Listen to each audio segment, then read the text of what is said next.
I think the secondary definitely shined. I think there's no doubt about that. And we got to give it's fixed. The secondary was the key to success for this today's practice, and they shined. And I'm asking the question. I'm starting off by asking: is the secondary the strength of this team?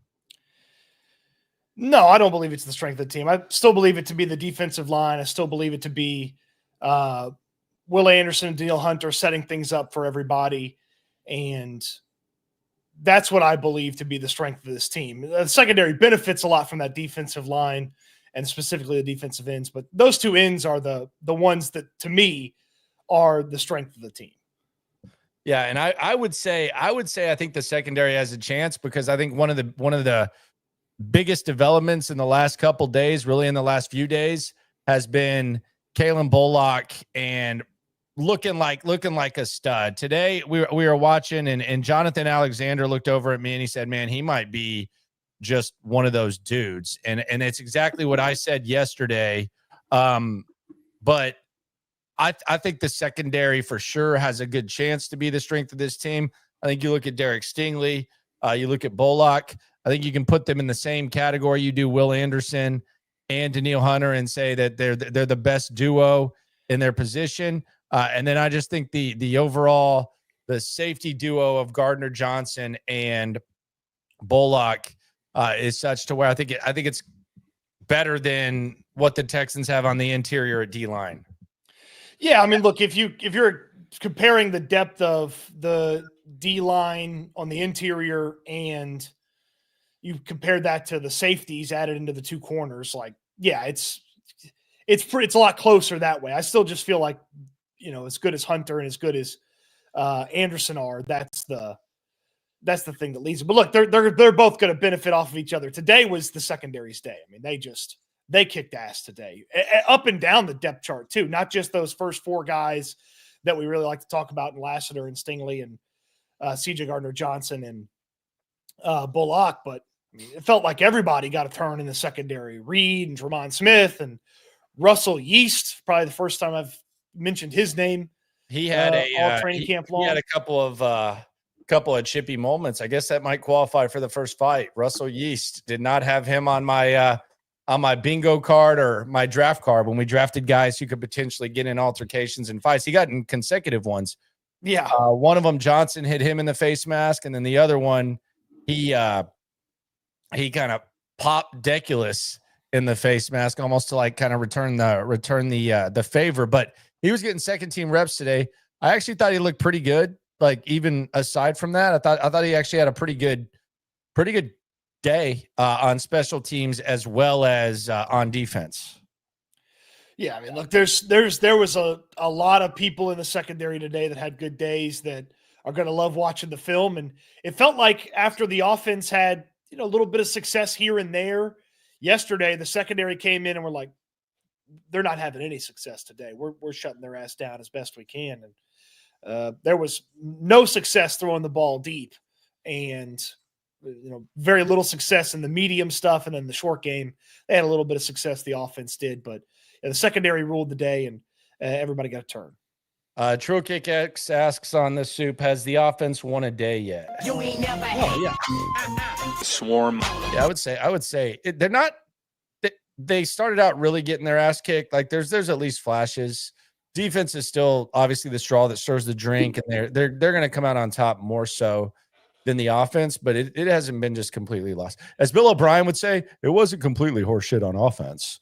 Although he would say it when they're losing 35 to the Broncos in mop-up duty. I haven't scored 3 days for the defense, 2 days for the offense, and one draw. Wags asks, who's your star of camp so far? It's a good question. I would probably say Kalen Bullock. Mm-hmm. Will Anderson. I mean, Will Anderson and Danielle Hunter go out there and kick ass every day. So, I mean, they kind of automatically get it. As far as the guys you maybe didn't expect or a little bit of a surprise that are also doing good, Joe Jordan qualifies. He's the best running back on this team right now. Joe Mixon's hurt. Damian Pierce is hurt. And Joe Jordan's better than everybody else. Yeah, I was going to ask that question, actually. Who has been the best running back? I would agree with you with Jawar Jordan, although I would say there's been flashes from most of them. I think Jawar Jordan is the clear one. I think Woody Marks is kind of finding his way. The other thing that there's another observation I have about Woody Marks that I kind of brought up yesterday and we'll showcase when we go in depth. I won't even bury it. He seems like he's a good special teams player, like in both areas, whether it's blocking and covering. So I know we look at Woody Marks as like in a perfect world, he's one of your top 3 running backs. And I still think that's the case. But I also think he could force Dare Ogunbowale off this roster. Like if he is good at special teams, and I'm sure that's kind of something that they're really going to want to see in preseason games. Like, how does he look in those situations? But as far as the drills and all the stuff that goes on, he seems more than capable as a special teamer. Yeah, that's why you drafted Woody Marks, is to get a guy like Dare Ogunbowale off the roster. You have him be the third down back, Mr. Special Teams, and use him maybe a little bit more as a traditional running back if he can earn that. I don't know that he's gone about earning that element of it just yet, but if he can succeed on special teams in a variety of ways and catch the ball out of the backfield effectively, which he had another nice catch today and out of the backfield, then you start pushing 33 off the roster. I would say that's a good way of looking at it, because normally whenever you draft a running back, you look at the top of the roster, and we're in a situation where Dare Ogunbowale has been here for a long time, and it's kind of, I don't want to say it's an eye roll, but it's kind of like, man, it just feels like you should have a little bit more upside or someone who can provide a little bit more consistently, not just in extreme emergency situations. And Woody Marks does seem to be that guy. So I do think it's interesting when you put it that way. And maybe that's just the way it's developed, because there are instances where you draft a guy in the 4th round or the 3rd round, and he is kind of up there on the top 2, but it's kind of just pushing Dare Ogunbowale out. So maybe it just kind of makes the running back room good, just not as much of a high upside way of making it better as we had maybe hoped. Yeah, I mean, once you got past a certain point in the draft, there wasn't a way to affect the top really 2 spots of the depth chart. So you affect the other part of the depth chart with Woody Marks. And if he can do that, then he did a good job. And if not, you still need Dare Ogunbowale on there, then there's still some learning to do for Woody Marks. But he's finally you're starting to see a little bit more from him. And it took him 5 days of training camp to make a play, before, that I wrote down in my notebook. So he's starting to see a little bit more from Marks. On the super chat, Tro asks, is it too early to say CJ has general soreness? I don't think he has general soreness. I haven't really noticed anything too crazy with him. I mean, he's taking the same amount of snaps as everybody else. Yeah, and he's today. I think that there was perhaps a little bit more. So I don't know what their routine is at all. Jacob with the damn jokes. Hey Landry, how did Christian Harris look today? You ain't never hate. Swarm. Didn't see him. I would say that not seeing Christian Harris watching means that he's getting closer, because it means he's probably working out on the side. So you're saying he's going to practice in West Virginia? No, I'm not saying that. And whenever he comes back, like, fantastic. Let's see what he's got. But I would say the less you see him hanging out with a sweatshirt watching the guys, the better.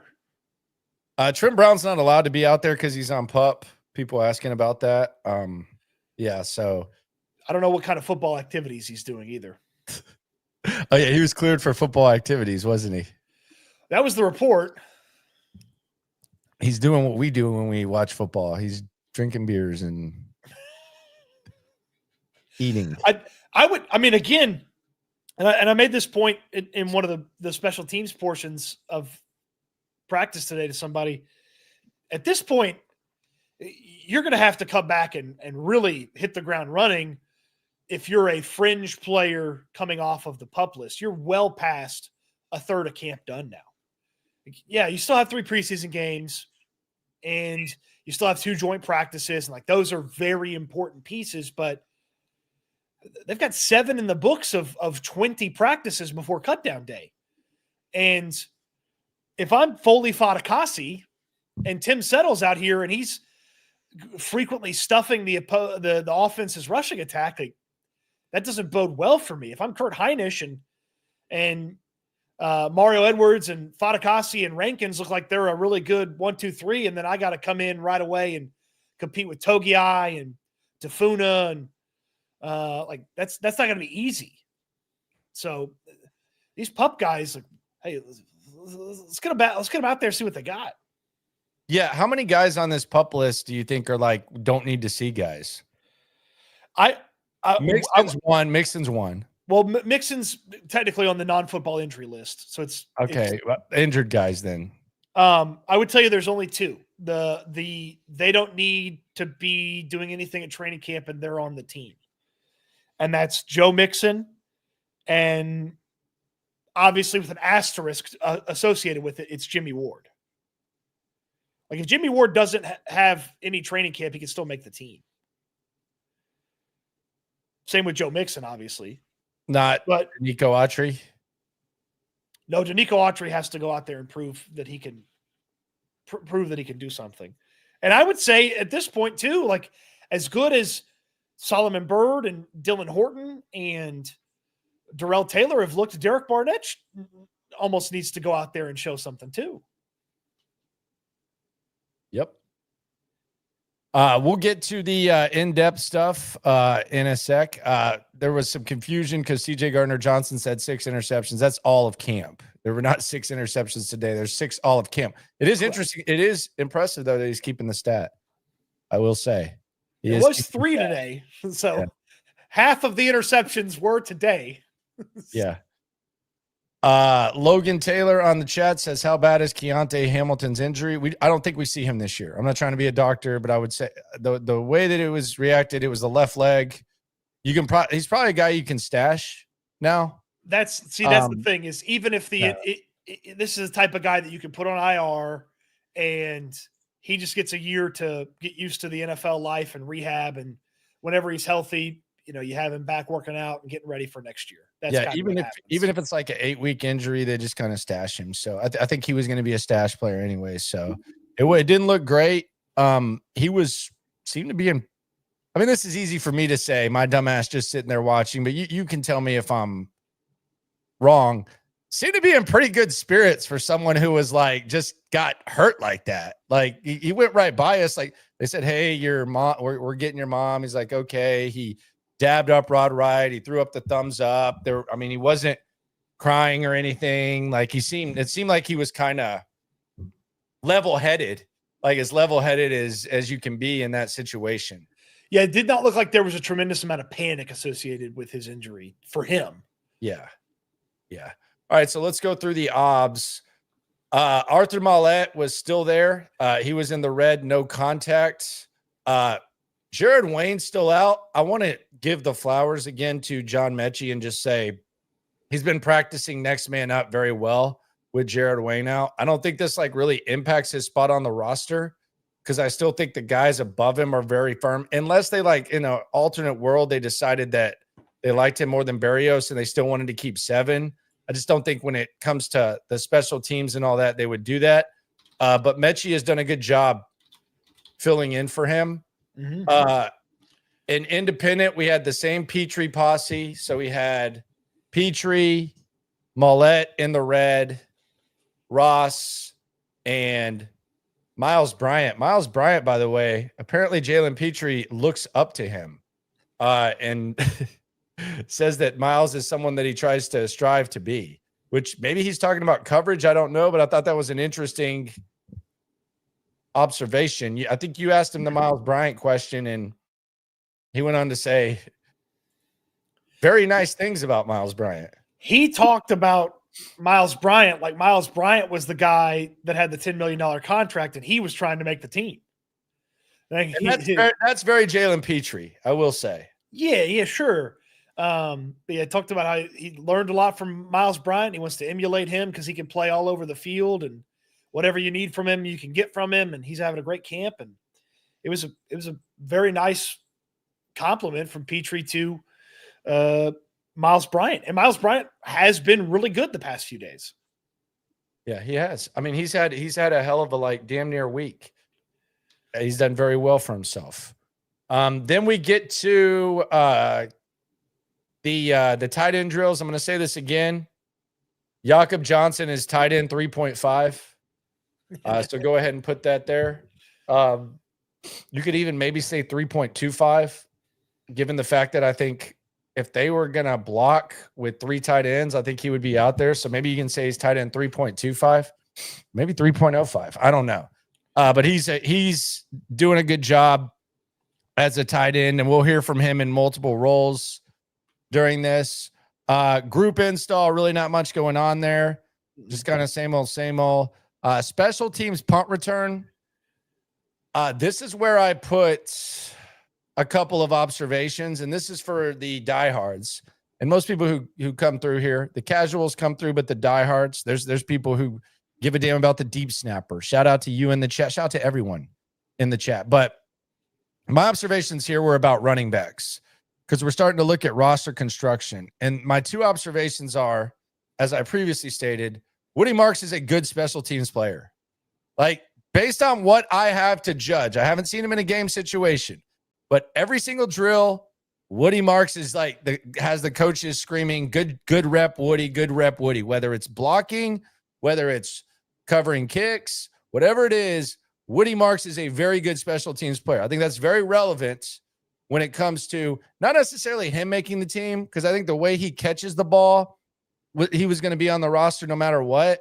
But when it comes to Dare Gumbawale perhaps making the team, because this guy can cover kicks. Now, Jawar Jordan, not so much. If Jawar Jordan's going to make this team, it's going to be because they believe, like Cody Stutes, that he's the best running back on this team.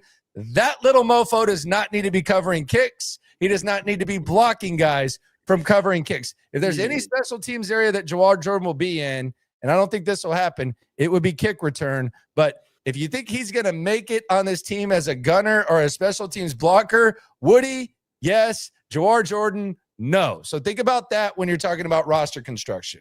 Yeah, there might be a little bit less special teams usefulness to the old Jawar Jordan situation. So yes, and you also got to keep in mind that if you're going to keep Nick Chubb, he's not going to play special teams. So it would be hard to keep like 3 guys that don't play special teams between Chubb, Mixon, and Jawar Jordan. I think in a perfect world, they want 2. Not the end-all, be-all, but they would probably like that and prefer that. But Jawar Jordan is not going to be that guy. Another guy that we kind of talked about yesterday that maybe some of the versatility of other players might kind of impact him potentially making the 53, D'Angelo Ross. With all that said, he is a strong mother trucker when it comes to covering kicks. Like 2 guys cannot block him. I don't know what it is, but like it's easy to see when you actually like watch and observe why they like him so much on special teams when it comes to covering kicks and getting down there. Like it's a big, maybe it was because he was after Jawar Jordan, but he looked like Brock Lesnar out there.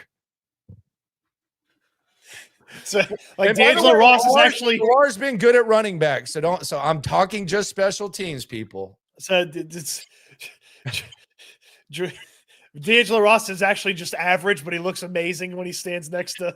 He's good. He's good. Jordan. Yeah, look, they clearly trust D'Angelo Ross to play special teams. He's been on this team a bunch as a deep depth piece at cornerback, but primarily a special teams player. So I'm not surprised that he's looking good in special teams. All right, so that would be the wrap for special teams, unless you observed anything else. Then we go to team 1.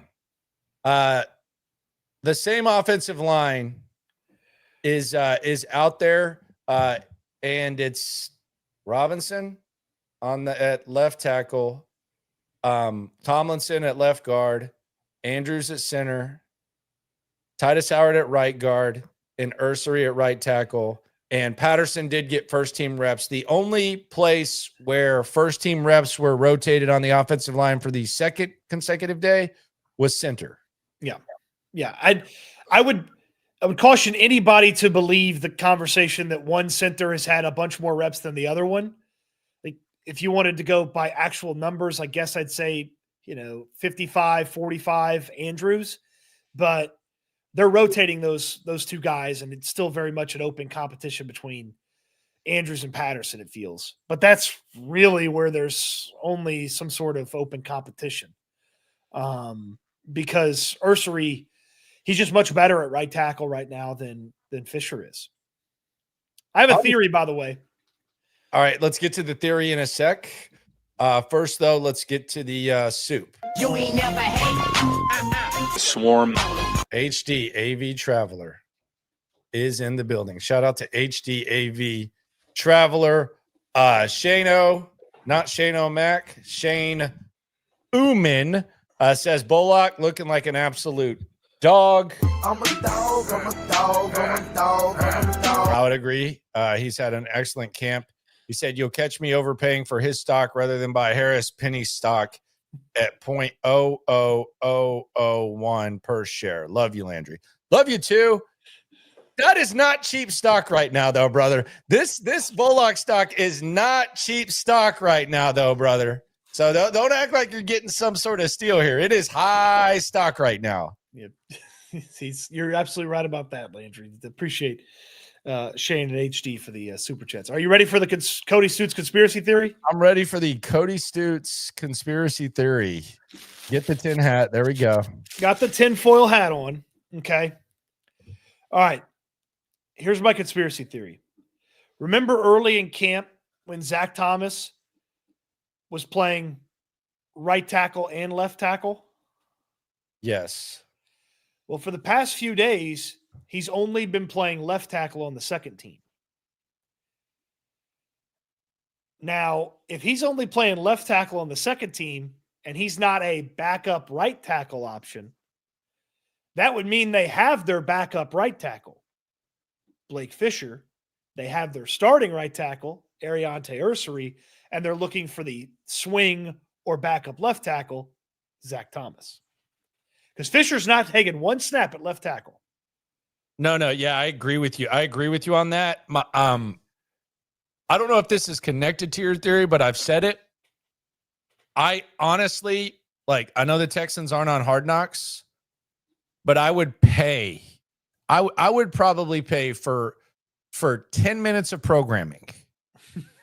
I would pay $100 just to see what a imaginary discussion would be like between Nick Caley, Cole Popovich, D'Amico Ryans, and Nick Caserio if Cam Robinson had to miss a game.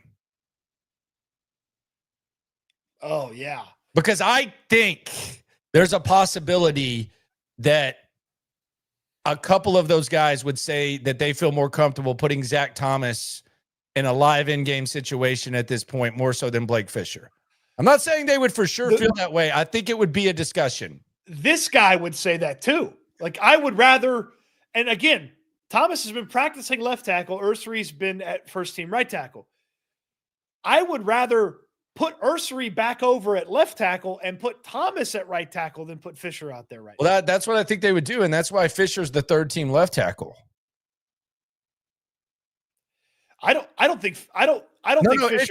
Ursary's Ursary's the third team left tackle. Yeah, Ursary's the third team left tackle, so he gets left tackle snaps with the third team. Yeah, right. Yeah. So your left tackle 1 through 3 right now is Robinson, Thomas, Ursary. If Robinson wasn't available, I feel like they'd still just go with Ursary and then figure out right tackle. Deculus is also playing right tackle too. I'll just be honest with you, man, and I think it's fortunate for them, and maybe this is kind of fortunately they drafted Ariante Ursary, and maybe because they have a coaching staff that is just not doesn't give a damn about where you're drafted. This second camp feels a lot like Kenyon Green's second camp with Blake Fisher. Although Kenyon got hurt, and he had the hurt shoulder, so there was that. Blake Fisher's not hurt, but as far as the way we're talking, and we're kind of pussyfooting around, and we're not just if Kenyon's third camp. If Blake Fisher were just if he were performing like this and he were just a guy that they signed to a 1-year deal with not much guaranteed money, he would be unquestionably on the cut line. Unquestionably on the cut line. But I still think we're kind of looking at this well, he was a second round pick and maybe they'll figure something out and maybe it's mental and all that. But we've been through this before, man. We know what this feels like, where you're kind of just sitting around, and it's almost like you're in a doctor's waiting room, and you're like waiting. Is the doctor going to come out here? Is the doctor going to come out here? Is the doctor going to come out here? Is the doctor going to come out here? Like, that's what it felt like with Kenyon Green. Like, it's right there in front of us. Yeah. So, I mean, do with that what you want. I just think that if I'm not going to sit here and say Blake Fisher should be cut, I do want to see how he performs in an in-game situation. I think it's going to be very important. I actually think he should start every preseason game. Like, honestly, like I think he should start at least the first two. Even if the starters aren't playing, I think Blake Fisher should be out there. And I know he's not a starter, so he should be out there. But I'll just say that if Zach Thomas and Blake Fisher were your two options at right tackle, I think there would be a big discussion about who they should put out there. That's all I'll say. I very much agree. So my conspiracy theory is that they are very much gearing up for Ursery to start at right tackle and Fisher to be your backup right tackle, with Thomas being your backup left tackle. All right, there you go. Knuckles is right. You do look like a white chocolate Hershey Kiss. Oh, let me unwrap it. I saw they had like some crazy ass Hershey Kisses the other day. They're going crazy with them flavors now. But did you see what Reese's and Oreo announced yesterday? Did not. Ooh. Reese's, Oreos, and Oreo Reese's candy coming this October. Yeah, that sounds. I don't like either one of those really. So, well, I love both of those, so I'm excited. All right, so we go to team one. As we said, same offensive line. EJ Speed in the three traditional linebacker set. Hanson's been getting those reps. So now it was EJ Speed with the first team. Right off the top, man, I almost feel like can we record this and then just press play and rest my voice from now on after with every first team play? Let me just go, just record, press the record button. Nick Chubb stuffed at the line of scrimmage. And then he decided to run to the 40 right after, by the way, which has been another thing that Nick Chubb does. He gets stuffed, and then he gets the extra running. And he actually admitted that he does it, too. He actually admitted that he does it to get the legs warm or whatever, ramp up. So it was Will Anderson right through the offensive line like a knife through hot knife through butter, whatever. Just right in there, stops Chubb dead in his tracks. And then Chubb's like, what are you doing? Then we had CJ Stroud. He avoided pressure, which I actually thought he used his legs good today to avoid pressure. I'm not saying he would have ran for a lot of yards, but the difference between picking up two and getting down and being able to get outside and throw out, I thought CJ did an excellent job using his legs today. He avoided the pressure in a game. This is probably one of those situations where he maybe dives forward and gets 3-4 yards or something like that. But he did an excellent job there of feeling the pressure and avoiding, which I thought was one of the things he did well today.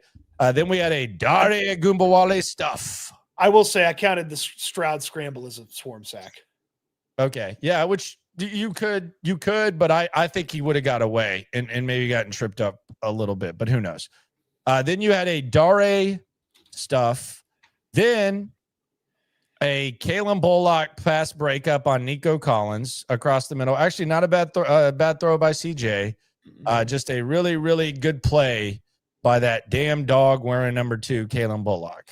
Yeah, Skamari Lassiter was right there with him too. And I thought Bullock was going to come down with the interception, little collision there. So there's always just like a little like hold your breath a little bit, just make sure everybody gets up, and they all did.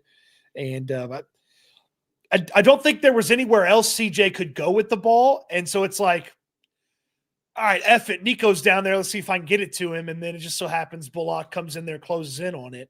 And if Bullock hadn't closed, I think Nico makes the play. But he comes in there, and he's having a really good camp at safety. Then Davis Mills is in. We have the Smiths as CB2 per the use, Tremont Smith and Jalen Smith. Nice little out to Jalen Knoll with Jay Smith on him. Little rookie on rookie action. Then we had a Jawar Jordan outside run, pretty smooth. Real good run. Then a really strong run to the left by Woody Marks, I thought it was solid. Probably could have got probably 4. I don't know. I mean, this dude looks like he might be able to break some tackles once he gets rolling, but solid run by him. So back-to-back solid runs. Then this guy's not been playing nickel. We thought maybe he would be playing nickel. He's been playing traditional safety. And in doing so, he has 2 interceptions. Jalen Reed from Penn State, the rookie, has the interception of Davis Mills. And then in comes Mertz, Nada on the run. Then a PBU by Yeast, Mr. Yeast, who was all over the place today on Mechie. Do you know what they call a PBU by Yeast? I can't even imagine what's about to come out of your mouth. A yeast deflection.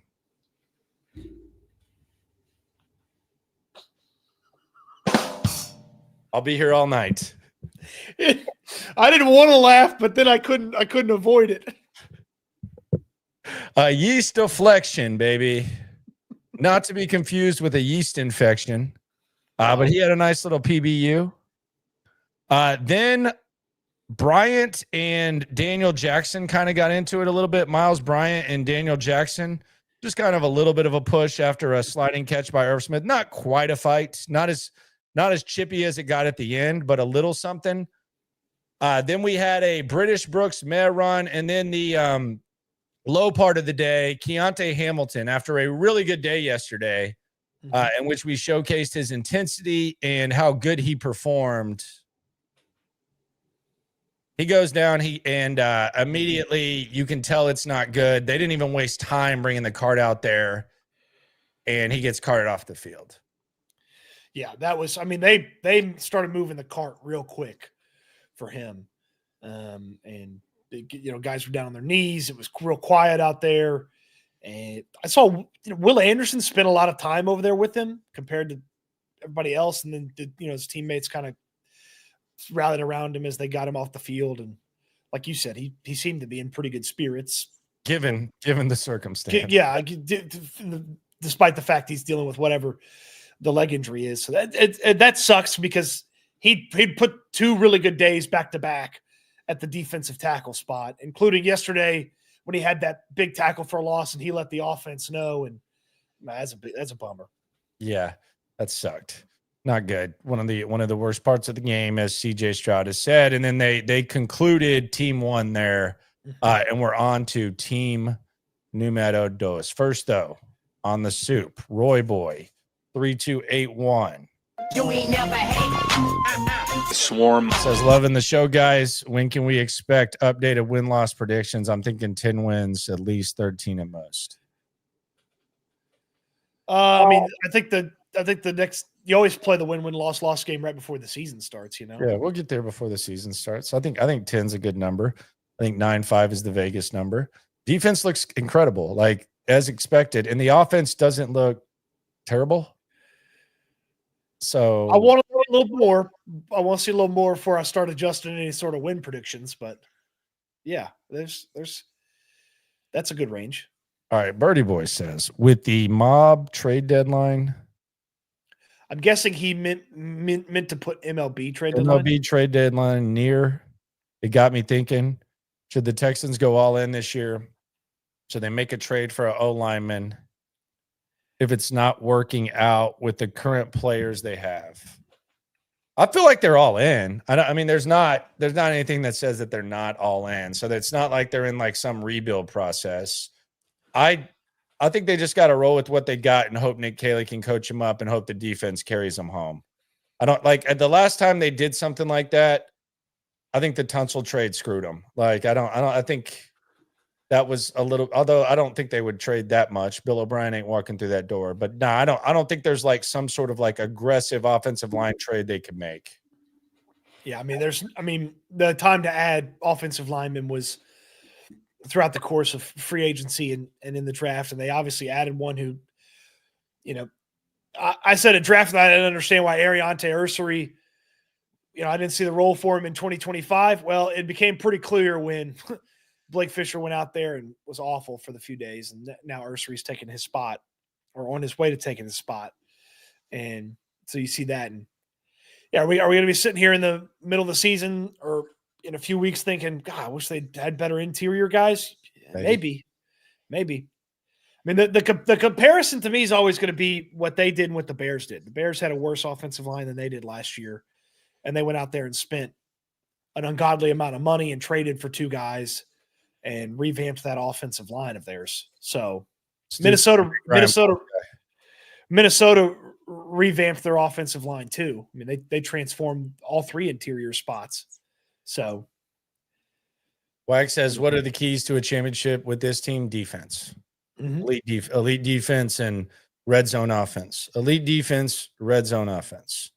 Yeah, and if you're looking to trade some draft picks to improve the team, I'd say running back or maybe a really good defensive tackle if you're a few weeks into this thing and you want a little bit more juice.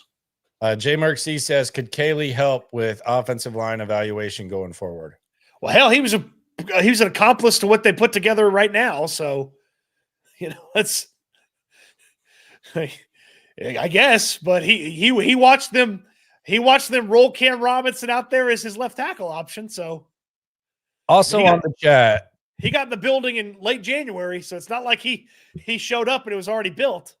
Also on the chat, I feel like Brandon's on that high-grade marijuana called Kush on the streets. because he says, Stute, snack question. If they have Reese's Oreo and Oreo Reese's, which would make a better shake? I would say it would be Reese's Oreos, and you get a better ratio of chocolate to peanut butter that way. Okay. Danny asks, how much of Nick Chubb's stuffage is because Nick Chubb isn't great versus the O-line being Swiss cheese? I would put more blame on the defense being good than anything else, but there were more holes today than I have seen from the offensive line, and there wasn't some sort of awesome Nick Chubb run. JB the Annihilator says, what's up with Ladarius Henderson? I mean, he's the 3rd string back of the rotation offensive lineman. Yeah, he's a deep depth piece for this Practice team. squad. He's a practice squad player, as expected, really. Team 2, CJ Stroud in, Jared Patterson in at center. You take over here, Stutz. And we're going to start off with something, a familiar theme of camp, for being honest. Yeah, you want to talk about play the recording. Play the recording. Will Anderson got a sack. You ain't never hate. Swarm. Will Anderson got a sack. Looked like they were trying to get it out to Schultz on there. They let the play kind of continue. Then CJ and Nico Collins it looked like a miscommunication. Like Stroud was a little high on the pass. Either Collins cut it too short and Stroud expected him to go long, or looked like a miscommunication there. Ariante Aristry got hit with a nasty Danielle Hunter inside move that just Aristry was ready for him. He was like anticipating him, and then Danielle just kind of shifted inside, went inside, and Aristry wasn't there to. He lost his balance and he couldn't adjust, and Hunter's in there and everybody else is collapsing the other side. And it just, I just wrote down swarm sack. Well, you could give Edwards some credit there. He was right there. Yep. Mario Edwards in there as well. He's at least getting half of that. And then they had I believe it's a Kamari Lassiter blitz, and just, would have teed off on CJ Stroud. That would have been a big loss. Just play over, didn't even get to throw it. And that was the first team right there. Start of team 2. It's not good. Not great. Not good. Davis Mills got in there. He had it, just a little too long for Jaden Higgins. Kamari Lassiter was right there with him. And then Davis Mills, for the second time today, finds himself a defender. MJ Stewart, he intercepts the pass, steps right in front of it. It looked Probably a lot. pick six. Looked a lot like Jaden Reeves. Jaden Reeves was for sure a pick six. MJ Stewart had maybe a guy or two to beat. But yeah, not good from Davis Mills the day after we told you how good Davis Mills was doing. He's got to have at least one bad day. Sure. And then Davis Mills tried to go deep down the right side to Jalen Knoll, and Tremont Smith came out of nowhere and just bats that thing away. And on 3rd and long, they just dumped it in the middle to Woody Marks, and he just started scampering. I guess if you're being generous, you could say 1st down. And then Mertz got in there, deep down the left side, trying to hit Daniel Jackson. Did not work. And as the secondary is giving all that work, CJ Gardner-Johnson is on the sideline just so pumped. As all these DBs are having these good moments, he's losing it. He found the Texans camera over on the sideline. He's, giving it the business. He said belt to ass. Yeah, and then he's like, we whooped that ass. Like, he was pumped. And he should be. The secondary had a really good start. Finally, a little short completion to the right. And they dumped it down to Barrios. Yeah, to Barrios. And then another dump down, and then a big blitz from Miles Bryant, but Keaton Slovis recognized it perfectly and got it out to Jaden Higgins. And that was pretty much the end of Team 2 there. Does it seem like this is a pretty random observation? Does it seem like Slovis has gotten better with Kaylee? Yes, I agree. Yeah, it feels like Slovis went from just incompetent to a little bit better with Kaylee. It seems like he kind of recognizes that. It kind of seems like most all the quarterbacks, and CJ today was his best day of doing it. And in fairness, it's harder for CJ to probably recognize when he has Will Anderson and Daniil Hunter running full speed at him. So it's a little bit, but I thought he had his best performance with the legs and with the recognition. Speaking of recognize, we need to recognize Bob Tech. Going to West Virginia. Shout out to Bob Tech for helping us out. Bobby's been in the industry for 45 years. If your company needs safety, whether you're a trucker, whether you're on a chemical plant, maritime, all that type of stuff, they got you covered. And they're available 24/7. No AI, none of that stuff. They'll deliver free locally. They'll maintain the relationship with you and make sure your stuff works. If you don't like the price, talk to them. And they'll make it work. PPE related, oil and hazmat spill control products, trucking. Hell, they got some stuff that you can use around the house if you want to stock up with the gloves. 409-744-8225 or go to bobtac.com. They got you covered. Stay local, pay less, get more. Head to toe, front to back, free on-site delivery locally. If you're out of town, they'll get it to you. You just shop at bobtac.com. All right, so then we go to team number 3. And here we go again. Nick Chubb for 3 yards. It was a nice burst for Nick Chubb. It was a solid 3. By the way, Andrew's back in at center here. Andrew's back in at center. Solid 3-yard run for Nick Chubb, looking good. Then there was some more CJ Gardner-Johnson on the side. After a Brevin Jordan catch and an absolute hit, CJ Gardner-Johnson hits him and then does the spin thing on the side, bends over, just getting really, really excited. Brevin Jordan didn't seem too fazed by it, but it was a nice hit by CJ Gardner-Johnson. Then Nico Collins with the catch, good coverage actually, but a good catch by Nico. I think it was on Lassiter, if I'm not mistaken. Sounds right, yes. I want to highlight Cam Robinson on that snap. CJ got rid of it at the perfect time, but Robinson gave it his all to make sure that CJ was upright for that. Then we went traditional fullback. We had our guy Jakob Johnson with the lead block. He actually laid a nice lick on the block. There wasn't much there with the run because it was played so well. But he actually crushed some skulls there on that lead block. Yeah. Jakob Johnson. But Tim Settle in there for the stuff though. I mean, yeah, you can't do anything about that. Settle's been very consistent throughout training camp. Remember last year he didn't even have training camp. He was hurt all of training camp. Then we had Christian Kirk out of the slots. It could have been a sack, depending on who you ask. But I thought CJ did a good job of hanging in there as long as he could. Whether he got sacked or not, he didn't panic. And he found Kirk in the slot. Could have been a sack, though. What did you score it? I scored it as Ursary did enough to keep Darrell Taylor off of him. Okay, so there you go. And CJ hung in there. Then a nice play design, really nice boot to Stover. Got Stover in the open field, which we've seen a little bit. And then they decided to kick the field goal, 52 yards. It was hot, so you knew it was good. And Kaimi Fairbairn with like 10 yards left. No cold weather, so Kaimi Fairbairn in the hot weather. By the way, did not miss a field goal today, Kaimi Fairbairn. He nailed everything. Mm-hmm. All of his 50-yard attempts with plenty of distance to spare. He did have one that he banged off an upright, but everything went through. Everything went through 100%. So we kicked that field goal. Then Davis Mills comes in. Juice Scruggs, by the way, at right guard too. Something of note. Arnett getting some second team reps. We talked about the Smiths earlier. They brought in Damon Arnett. Yeast, by the way, still the second team safety.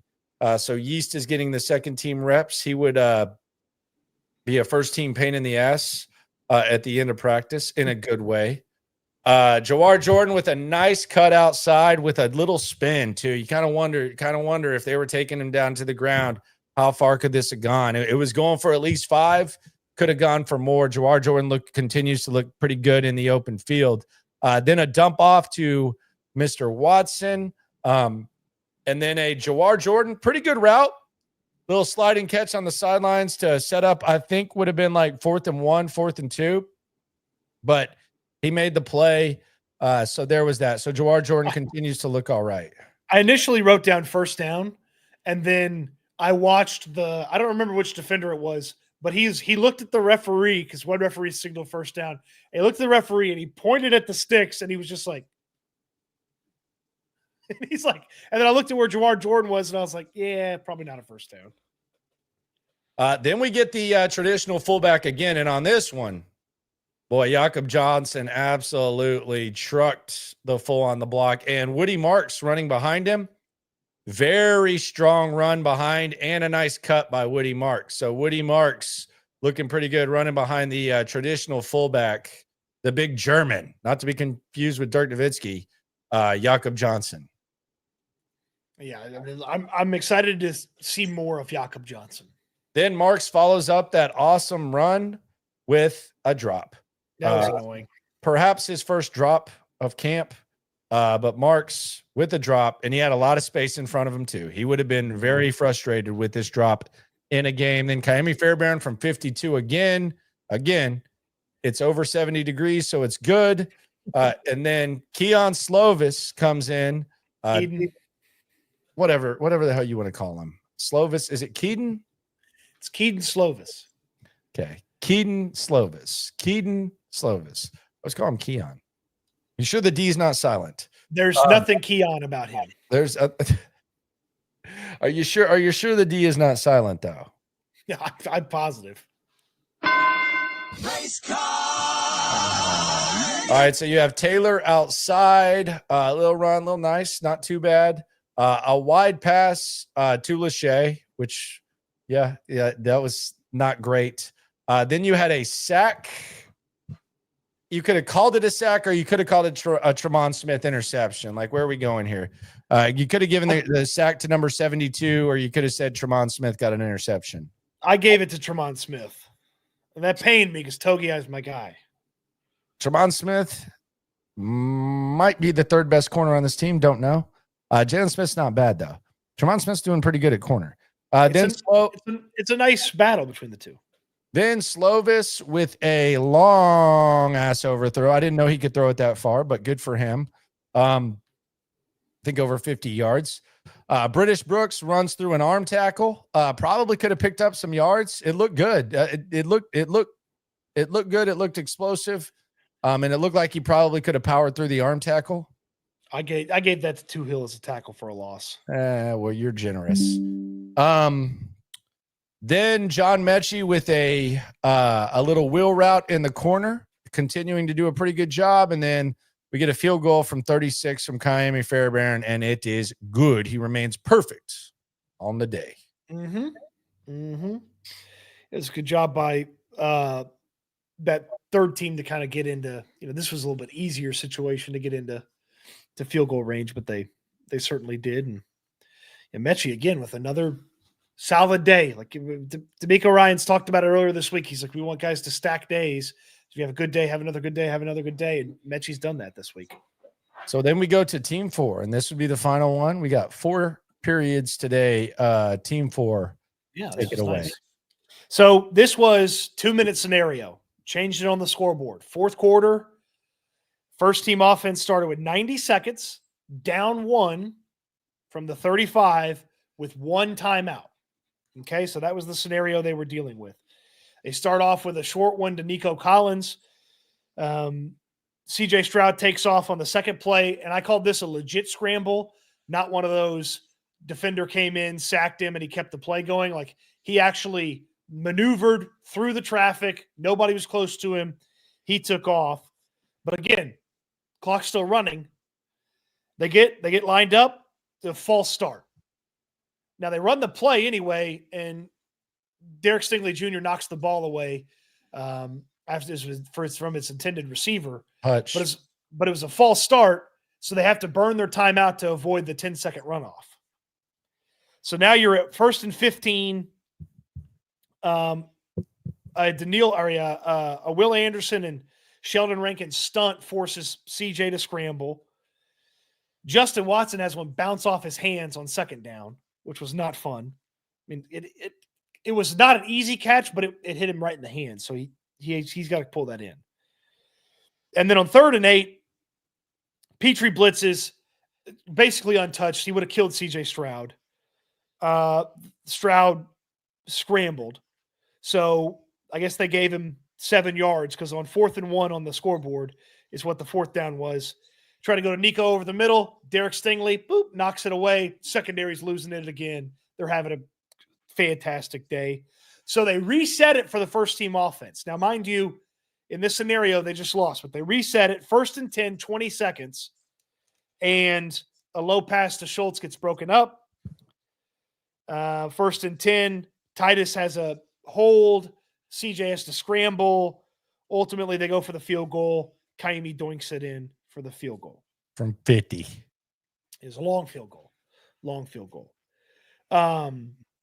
So the defense did their job there on that. I mean, Petrie would have taken him out of field goal range on the sack, which would have been disappointing because we saw so many times last year. They're on the edge of something, and then the next thing you know, they're losing 7-8 yards on a sack. So that was a little disappointing. Second team, they get a different scenario. They get the ball on the 45, but they only have a minute and they don't have a timeout. And this was a good job by Cade Stover to get open. He got a quick play from Davis Mills, and then a good acting job by Cade Stover to draw a flag on EJ Speed. And at that point, they're in field goal range. They run the ball. Mills spikes it. Kaimi Fairbairn field goal, good. Third team gets the 42 from 42.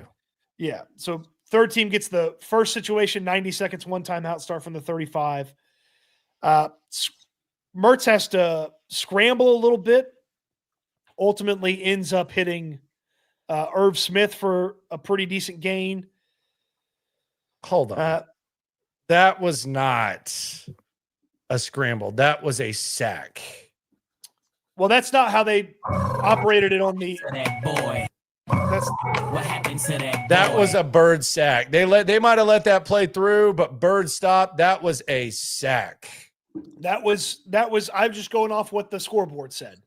The scoreboard moved them forward. That was a Bird sack. The scoreboard moved them forward. J.J. Taylor got to the sideline.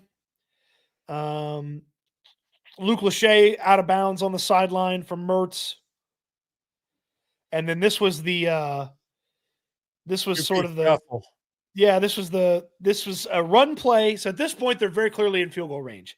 So run play, and then Xavier Johnson shoves Solomon Byrd.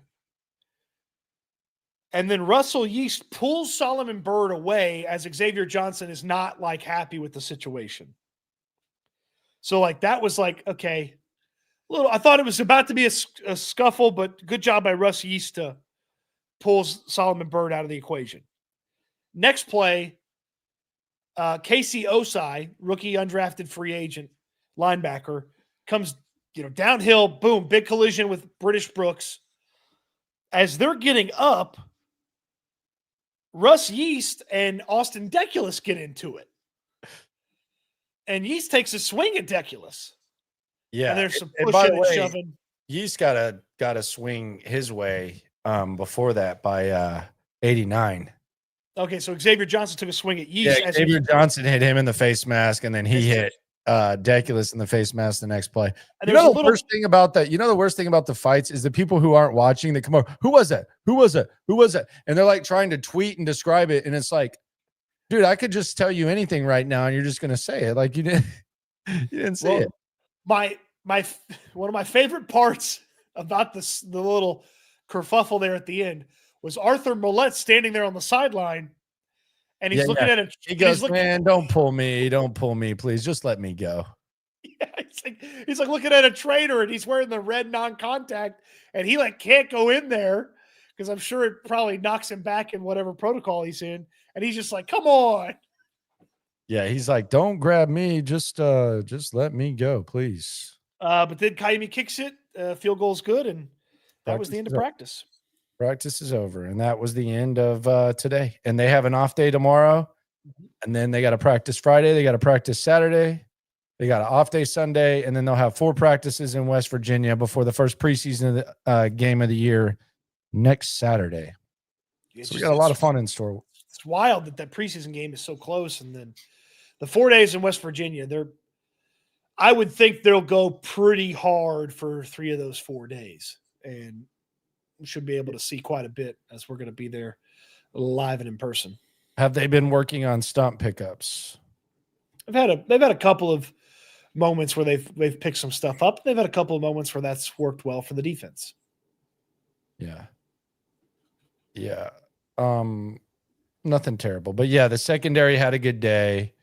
CJ Gardner-Johnson is an absolute lunatic. I actually asked him about the belt to ass thing. Kind of wanted a elaboration. Here's CJ Gardner-Johnson after practice with the belt to ass thing. Celebration has traveled from Philly to Houston. Say it again. The belt celebration.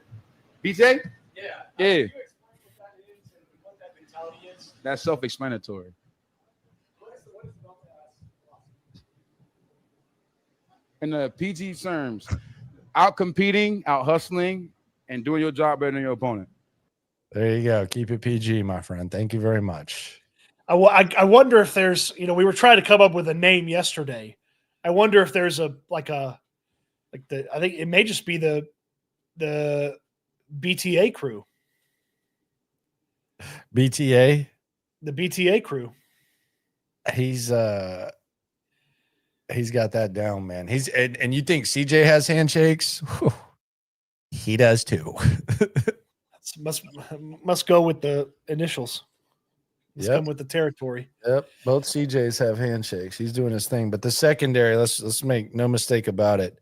I'll ask y'all this and you can put it in the comments. Is the secondary the strength of this team? I think the answer could very well be yes. And that's not a knock on the ends.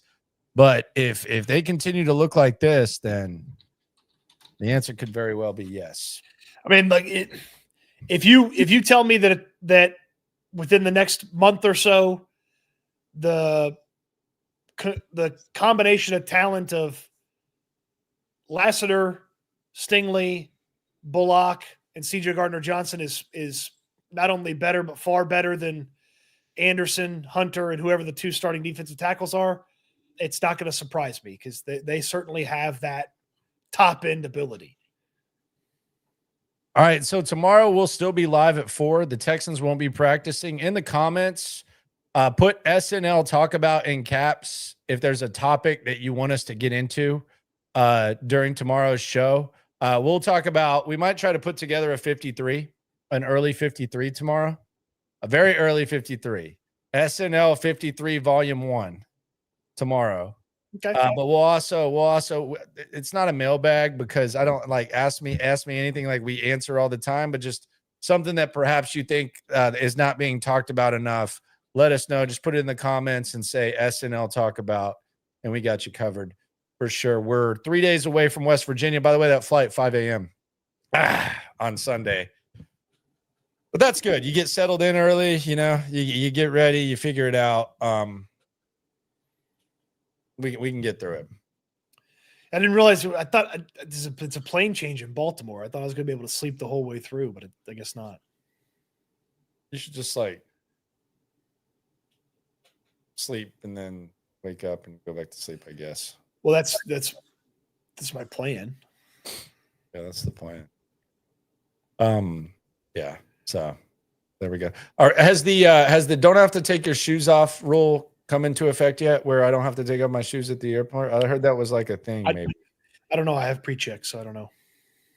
Who knows? Yeah, put the SNL in the comment after we roll out. Appreciate y'all when we're done, not now. Yeah. We appreciate y'all very much. It's always fun. No off days. West Virginia in a few days. And always remember, when it comes to this Texan stuff, we're all in it together. Eat good, sleep good, be good. We'll talk Texans again soon. Thanks for watching, everybody.